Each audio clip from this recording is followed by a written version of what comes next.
اور سارے سنو، یہ بڑے محدث ہے سفیان ثوری، بہت بڑے عالم ہیں،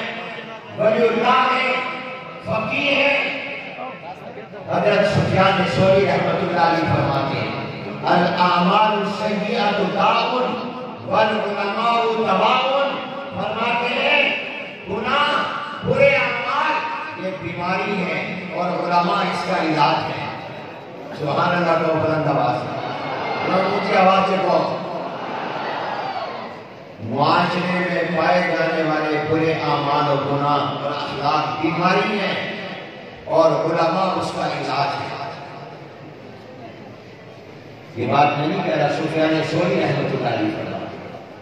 تو بتاؤ یہ مدرسے تیار کر کے قوم کو کیا دے رہے ہیں؟ یہ آپ کو ڈاکٹر دے رہے ہیں، یہ دین کے اور ایمان اور روحانیت کے ڈاکٹر تیار کر رہے ہیں، معالج تیار کر رہے ہیں، چوکیدار تیار کر رہے ہیں، صاحبان تیار کر رہے ہیں، نگہبان تیار کر رہے ہیں، اور ایسے چوکیدار تیار کر رہے ہیں کہ تم سو رہے ہوتے ہو وہ جاگ رہا ہوتا، تم مزے کی نیند میں ہوتے ہو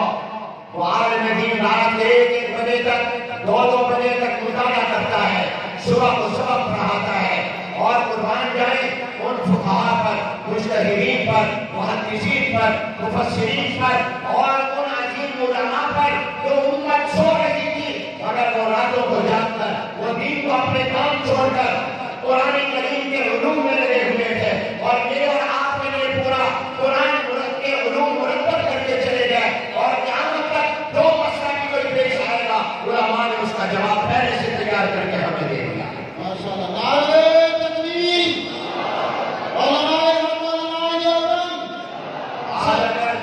آج اگر کوئی شخص یہ چاہے کہ مجھے پتا چلے یہ حلال ہے، یہ حرام ہے، یہ جائز ہے، یہ ناجائز ہے، تو آئیے الحمدللہ 1400 سال پہلے علماء نے اتنی محنت کی اور 1400 سال کے عرصے میں اتنی محنت کی ہے کہ انہوں نے ہر چیز کا حکم دین کی روشنی میں بتا دیا۔